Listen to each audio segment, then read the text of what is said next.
হাজার হাজার রোজাদারের রোজায় শুধু ভূতের উপর পিপাসার কষ্ট ছাড়া কোনো ফায়দা হয় না, তাদের কোনো নেকি হয় না। তারা কারা? ইয়াসুমুন ওয়ালা ইউসাল্লুন, রোজা ঠিক রাখে কিন্তু নামাজ পড়ে না। গলা সমান ইফতার খাইয়ে জায়গায় পাট পাটে গড়ই পড়ছে, চল নামাজ পড়েছি, আজান দিতে কয় কথা কেউ না, রোজা ছিলাম। তো কথাই কয় রোজা ছিলাম, খাইয়ে দিয়ে শুয়ে রয়েছে, তারাবির ইশারা আজান ওর তাড়াতাড়ি পরিস্থিতি তারাবি ভর্তি হবে, কথা কই না, রোজা ছিলাম, কালকে আবার রোজা থাকতে হবে না, আজকেরটা ছিল আর কালকে থাকবে, এই জন্য তারাবি পড়বে না। তোমার রোজা ভূতির উপর ছাড়া এক পয়সার লাভ নেই। ইয়াসুমুন ওয়ালা ইস্তারিবুনাল হালাল আনিল হারাম, রোজা ঠিক রাখে কিন্তু হালাল হারাম তো মিস করে খায় না। যা পায় এক দার্সে গিলতি তালে থাকে, সুদে টাকা সেহরি, ঘুষির টাকা ইফতারি। সুবহানাল্লাহ, আছে না নাই? 30,000 টাকা বেতন পায়, ডেলি ইফতারিতে খরচ করে 2,000 টাকা, এই টাকা পাও কোন জায়গা? মাসে 60,000 টাকার ইফতারি খালি, এই টাকাটা নষ্ট করে দেবে, বেতন তো পাইছে 30,000। ওই রাস্তায় দাঁড়ায় ট্রাকের সাথে একটু মুসাফা টুসাফা করি, সেভাবে আল্লাহ দেয়। বিশ্বাবরা মুরিদদের সাথে মুসাফা করে আর ওরা ট্রাকের সাথে মুসাফা।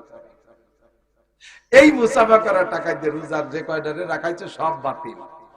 তুই তো রোজা থাকতি না, আজকে যে রোজা খাই চেয়ারম্যানের বাড়ি ইফতারি দেওয়া, চেয়ারম্যানের বাড়ি ইফতারির দর, মোটা খাওয়ার, রোজা নাতে কি রে যায়, সেই জন্য রোজা রয়েছি। কালকেও ছিলাম না, আগামীকাল থাকবো না। মাঝে মাঝে যেদিন ইফতারির দর সেই দিন রোজা থাকে, ধুলাই হবে। এই সমস্ত রোজা রোজা না, ইমানের সাথে সওয়াবের সাথে রোজা রাখবো তো। যে আল্লাহকে ভয় পায়, আল্লাহ তার জন্য বিপদ থেকে বের হওয়ার রাস্তা খুলে দেয়। দারুণার বাহির স্থান থেকে রিজিকের ব্যবস্থা করে দেয়। তাকওয়ার 2 নম্বর ফলাফল। 3 নম্বর ফলাফল আমার দিক তাকান। আল্লাহ কয় ইন্না আকরামাকুম ইনদাল্লাহি আতকাকুম, দুনিয়ায় তোমাদের মধ্যে অনেক সম্মানী মানুষ থাকতে পারে, আরে সামনে বসে সম্মান করো, চলে যাওয়ার পরে গালি দাও, আছে না নাই? বড় বড় অফিসাররা আসে, পুলিশের অফিসাররা বিশেষ করে আসলে জবরদস্তি, এই স্যার স্যার স্যার স্যার আইছে, ডাবপাড়ি খা, আমপাড়ি খা, এটা পাড়া উঠে মুরগি সবাই দিয়ে এটা ওটা খাওয়াইয়ে জম্মের কান খাওয়াইয়ে বাড়িতে বিদে দেওয়ার পর শালা বেটা শালাইছে সাইছে চুলিয়ে ভাব করে দিয়ে গেছে। গালিয়ে কি গালি না, এই খাওয়া তারে সম্মানের খান খাওয়া না। সরবুনের পীর সাহেব, মুফতি আব্দুল গফফার সাহেব, মাওলানা ইসমাতুল্লাহ কাসেমি, মাওলানা লিয়াকত আলী সাহেব, ইয়াহিয়া মাহমুদ সাহেব, হুজুরের ভাই, ইন্দ্রাই বড় বড় মানুষ আসলে খাওয়াইয়া কি যে খুশি হয়। আমি নিজে খাদমদারির গাইছি, হুজুর খাতিও পারে, আলহামদুলিল্লাহ খুব সুন্দর। শেষে যা ছিল তা আমি দিয়ে দিছি, হুজুর কিন্তু যত্ন সহকারে নিয়ে গেছে। 1 মাস 2 মাস পর্যন্ত গল্প করে, আনন্দ প্রকাশ করে। এর নাম হলো রেজকে কারিম, সম্মানের খানা, সম্মানের খানা। ওগো খাইছো, যার পরে গাইও 14 গোষ্ঠী উদ্ধারে দাও, আর এনাকে খাওয়াইয়া জীবন ভরে গর্ব করো, এটা হলো সম্মান। এটা কি? আর এই সম্মান পায় কে? যার ভিতরে আল্লাহর ভয় যত বেশি, সে তত বেশি সম্মান পায়। এরপরে আল্লাহ পাক রব্বুল আলামিন বলেন উদখুলু ফিস সিলমি কাফা তামুতুন্না ইল্লা ওয়া আনতুম মুসলিমুন। হে দুনিয়ার মানুষ, তোমরা দুনিয়া থেকে মরতেই হবে, মরা ছাড়া একজনের উপায় নাই, বাইসে থাকতে কেউ পারবা না, তবে মরার আগে তোমরা মুসলমান হয়ে মরবা। নড়াচড়া হবে না। এদিক তাকান, আমি বলে থাকি ওয়াজের মাহফিলটা হলো গাই দোয়ানোর মতো, যাইয়েই বান ধরে টান দিলে দুধ বেরোয় না, বাসুইদে কিছুক্ষণ পানাতি আয়, পানানোর পরে দোয়ানোর সময় যদি বালতি সরাই নিয়ে যায় দুধ বেরোবে না। ওয়াজের সিস্টেম শুরুতে বিভিন্ন কিছু দিয়ে খানিক পানাই টানাই নিয়ে শেষে যায় দোয়ানোর সময় যদি চল যাই আর বসে থাক, দোয়ানোর সময় বালতি সরাই নিয়ে বাড়ি চলে গেলে কিছু বাড়ি যাবে না। আখেরি পানা, আখেরি দোয়ানো হলো দোয়া মুনাজাত, দোয়া করবো আল্লাহর কাছে, ঠিক না? একটু বসতে হবে, আমারও কষ্ট হয়ে যাচ্ছে, কত পারা যায়, 5 সেপ্টেম্বরেতে শুরু হচ্ছি, প্রত্যেক রাত্রে 2 দিয়ে তো আসেই, 3 দিয়ে 4 দিয়ে, এবার সিলেট যে একদিন 5টা করছে, দিনই একটা রিজাল্ট করি, আপনার বক্তা আছে ওকে বাড়িটা করছি দিনই, রাত্রি সে জাফলং এর শুরু করছি, ওই যে জাফলং শিক্ষা সফরে যাও ওই জায়গাতে শুরু হচ্ছে, রাত্রি 4 দিয়ে করে পরের দিন আবার 3 দিয়ে করে তারপরে আইসি, 2 ডে 3 ডে 4 ডে তো ডেলি চলতে চালে আছে, পারা যায় আর কত। আপনারা মোহাব্বত করেন, নগরকান্দা সালতার মানুষ বিশাল মোহাব্বত করেন, আমার শ্রোতা জগতে সবচাইতে বেশি আপনারা আর মাগুরা আলারা। আলহামদুলিল্লাহ, আমার গোপালগঞ্জের মানুষ আমার কথা শোনে, গোপালগঞ্জেও দিনে দুপুরে মাহফিল হইল, তো আপনারা বসার কারণে ভালো, আমি যাই বলি আপনারা শোনেন, সেই খাতেরেই বলি, এই কথাগুলো বহুবার বলছি, শোনা কথাই বলতেছি, তার ফাঁকে ফাঁকে যদি কিছু শিখার থাকে শিখবেন। আল্লাহ পাক বলেন লা তামুতুন্না ইল্লা ওয়া আনতুম মুসলিমুন, মুসলমান না হয়ে মরো না। জানতে চাইলাম আল্লাহ মুসলমান তো হইছে কটটুকুতে, তা তো ভালো বুঝে উঠতে পারতেছি না। আল্লাহ কয় মুসলমান হতে হবে সব চোখ, একেবারে পূর্ণ মুসলমান। ওয়ালা তামুতুন্না ইল্লা ওয়া আনতুম মুসলিমুন ইয়া আইয়ুহাল্লাযীনা আমানু দুখুলু ফিস-সিলমি কাফা। ইসলামের মধ্যে ঢুকলে পূর্ণ ঢুকবা, আধা বিধি হবে না। আবার তুমিনুনা বিবাযিল কিতাব ওয়া তাকফুরুনা বিবায। কুরআনের কিছু মানে যেটা ভালো লাগে, নামাজ ভালো লাগে পড়ো, রোজা ভালো লাগে না রাখো না, রোজা ভালো লাগে রাখো, আবার তারাবি ভালো লাগে না পড়ো না। এরকম 50-50 আধা বিধি হবে না। পাক্কা মুসলমান হয়ে আমার কাছে আসবা। উদখুলু ফিস-সিলমি কাফা। আল্লাহ বলেন ইসলাম কি? নবী পাককে বলতে বলছেন। নবী পাক বলেন বুনিয়াল ইসলাম আলা খামস। ইসলামের ছাদ দেওয়া হয়েছে 5টা খুঁটির উপরে। ইসলামের ছাদ কয়টা খুঁটি? 5টা খুঁটি। 5টা খুঁটির উপরে যদি একটা ছাদ রাখা হয় তাহলে ছাদটা থাকে। আমি দেখা একটু প্র্যাকটিক্যালি দেখেন, এদিক তাকান। এই ছাদটা আছে 5টা খুঁটির উপরে, আছে না? একটা খুঁটি যদি বাদ মার খেয়ে যায় তাহলে ছাদটা থাকবে না। একটা খুঁটি বাদ দিয়ে দিলাম, ছাদটা পড়ে গেছে। 2টা বাদ দিলেও পড়বে, 3টে বাদ দিলেও তো। খুঁটি যত কমবে তত ছাদ দুর্বল হবে। আর আমার আপনার ভিতরে, অনেকের ভিতরে 5টা খুঁটির 4টেই মার খাইছে। হয়তো এর ভিতরে কোনো মতে ইমানের খুঁটিটা একটা আছে। 1 নম্বর খুঁটি হলো আশহাদু আল্লা ইলাহা ইল্লাল্লাহ ওয়া আশহাদু আন্না মুহাম্মাদান আবদুহু ওয়া রাসূলুহু। 1 নম্বর খুঁটি হলো কালেমায়ে শাহাদাত, অন্তর থেকে বিশ্বাস করে মুখে স্বীকার করা। এই খুঁটিটা আছে। 2 নম্বর খুঁটি ইকামিস সালাহ, নামাজ কায়েম করো। 2 নম্বরে ইতাই যাকাত, পয়সা হলে যাকাত দাও। মৌসুমী ফসল, আমরা শুধু আমার খেয়াল, এটা জরুরি কথা খেয়াল করেন। অনেক জানা কথার ভিতরে দুনিয়াটা জরুরি কথা, অজানা কথা এসে যায়। আবার জানা থাকলেও সেটা বর্তমানে ফিরে আলোচনা জরুরি। সেই হিসেবে বলি, আমরা মনে করি শুধু সোনা দানা, সোনার উপর আর নগদ টাকার উপরে যাকাত দিতে হয়, আর কোন জায়গায় যাকাত নাই। নো, আমাদের এলাকার যত জমি আছে না, মুফতিয়ানে কিরাম জরিপ করে দেখেছেন অধিকাংশ জমি হলো উশরি জমি। আর জমির ফসল জমি যদি উশরি হয়, এর ফসলের ওসর দেওয়া ওয়াজিব। পরিমাণ কেমন? যে ফসল ফলাইতে খরচ যেমন, ওই ফসলের উপরে ওসরের হার সেরকম। যদি ফসল ফলাইতে খরচ কম হয়, মানে মোটেই খরচ না হয়, তাহলে দিতে হবে 10 ভাগের 1 ভাগ। যেমন আমাদের দেশে, আমাদের ওই অঞ্চলে হয় কলাই মুসুরি, জাস্ট শুধু বুনোই রেখে আসে, চাষও দেওয়া লাগে না। পানি চলে যাওয়ার পরে বুনোই রেখে আসে, আর পরে যে কাটিয়ে নিয়ে আসে, সার ওষুধ পানি কীটনাশক কিচ্ছু দেওয়া লাগে না। এ দিতে হবে 10 ভাগের 1 ভাগ। আপনাদের এলাকায় যে বাঁশ বাগান আছে না, বাঁশ বাগান, যদি কের বাঁশ থাকে, বেশ বাঁশ আছে, এই বাঁশের থেকে আপনার বছরে খরচের পরে যে বাঁশ থাকবে গুনিয়ে প্রত্যেক 10টা বাঁশের 1টা বাঁশ গরিব মিসকিনদের দিয়ে দিতে হবে। এটা বাঁশের ওষুধ দিতে হবে। এটা আপনার জমিনের ফসল, এটা জমিনের ফসল। আম বাগান আছে, যে আম বাগানের আম বিক্রি করেন, নিজেরা খাওয়ার পরে ব্যবসা বাণিজ্যের ভিতর দিয়ে যাইয়া লাস্টে বিক্রি করে যে কয় টাকা হবে তার 10 ভাগের 1 ভাগ দিতে হবে। এটা উশরি জমিনের আম। আর বাঁশ 10টা 1টা দিতে হবে। অথচ বাঁশ যদি হুজুররা সাথে যায়, বাঁশ তো ভালো বাঁশ দেয় না, আহিয়ালা বাঁশ দেয়। যে হাইন্দে যায় সে হিন্দে দেয়। আর যদি হুজুরকে সাথে জ্ঞান যাবে, আমাকে ওই পাশে বাদ দিচ্ছে, হুজুরকে আহিয়ালা বাঁশ। কারণ আমরা হুজুর রাতে হুজুর, আর সব পাবলিক হলো আমলিগ।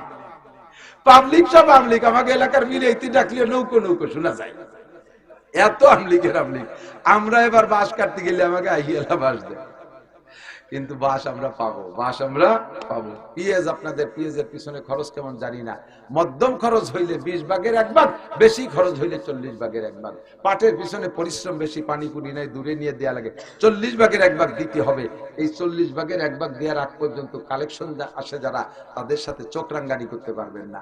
যদি করেন, আল্লাহ তাআলা আগামীবার দেখায় ছেড়ে দেবে। এবার পিএস কালেকশনে গেছে, যত কাটা পিএস, ছোট পিএস, ফুটো পিএস তাই দিয়েছেন।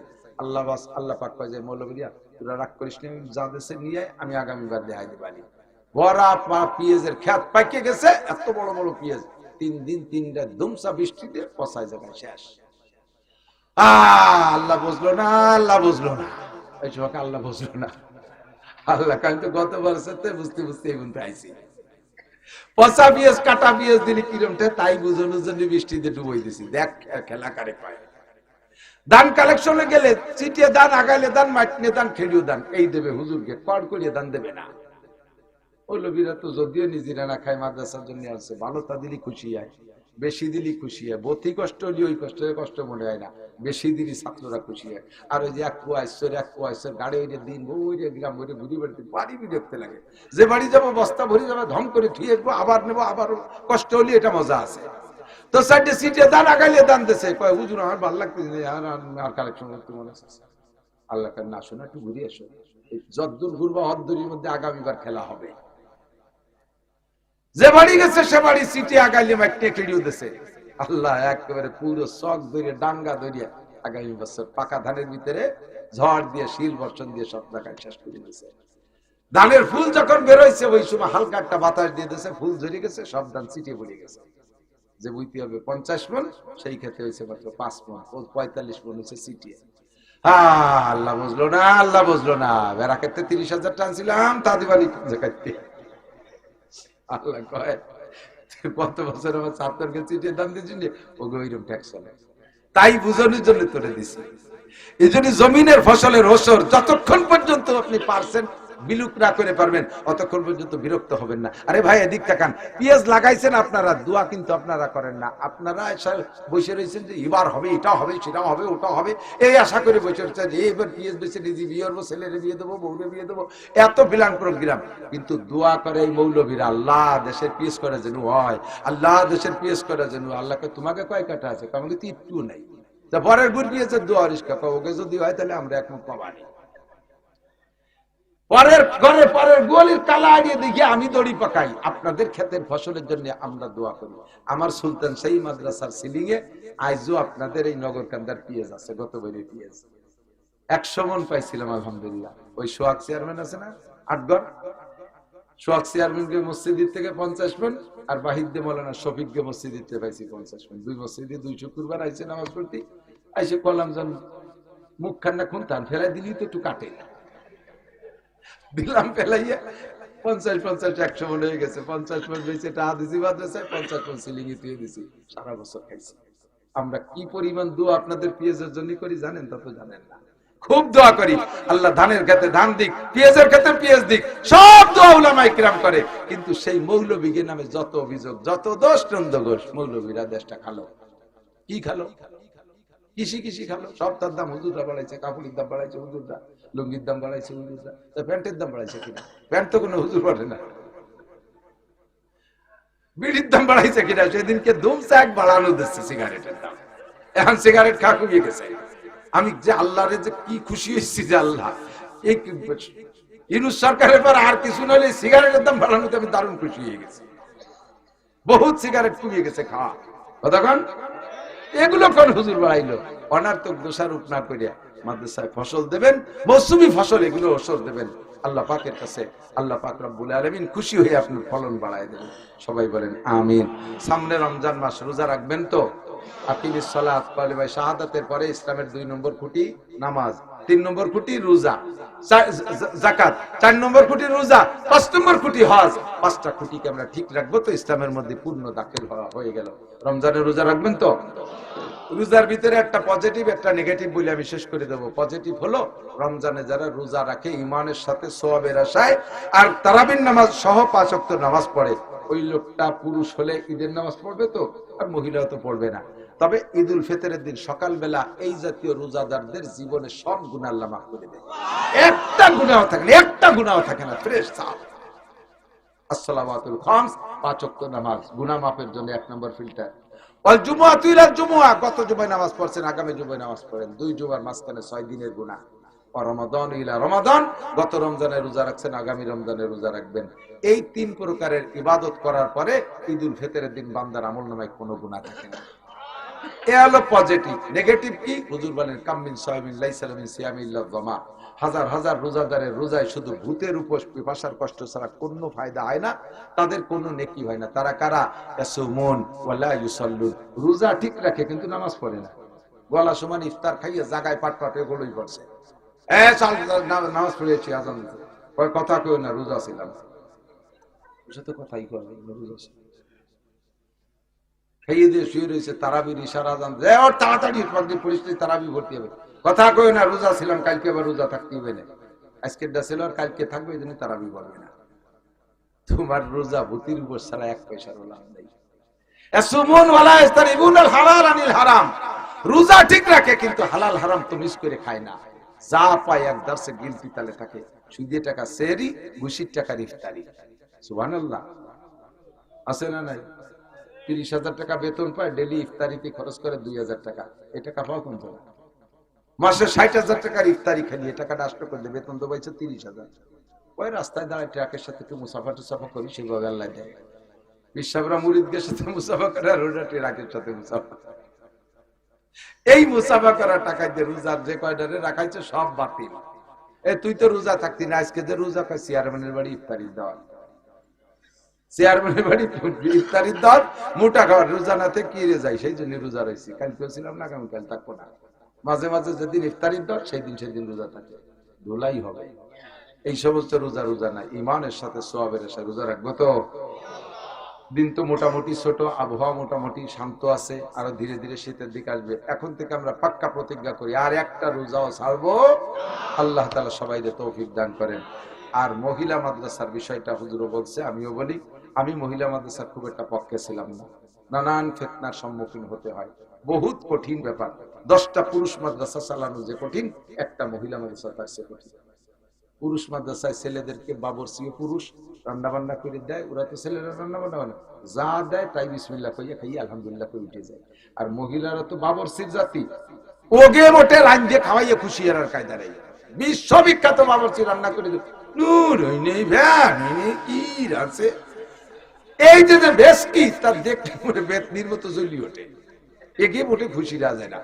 আর যদি আবাসিক হয়, আবাসিক অনাবাসিক 200-100 ছাত্রী যদি দেয়, একটা মাইও নিজের 2 হ্যান্ড স্যান্ডেল পাই দেবে না। এরা কান ওরে এরা কান ওরে নিজের জামা আর একজনের পায়জামা, এ গুছাতি গুছাতি হুজুরকে মাথা চুলতায় না। হুজুরকে বউকে কালে খালাম্মা, এ খালাম্মারা আম্মা হয়ে যায়। এত জ্বালা এগে পালিয়ে বুঝে রাহা ভারী কঠিন। তাই যে খুলছে, খোলার পক্ষে সমর্থন দিছি। একদিক তাকাইয়া সেটা হলো, ওরা তো জামাতে নামাজ পড়বে না, মহিলারা নিজেরাও ইমামতি করে জামাতে পড়বে না, মসজিদে যেতে পারবে না, কিন্তু কিরাত অশুদ্ধর কারণে তো নামাজ বাতিল। আর কিরাত শুদ্ধ করার বিকল্প কোনো ব্যবস্থা নাই, নিয়মিত মাদ্রাসায় পড়া ছাড়া। এই গ্রাম্য যে মসজিদেরই মক্তব না, ওতে কিছু হয় না, ও আনাকু উনকু ওইরে শেষ করে দেয়।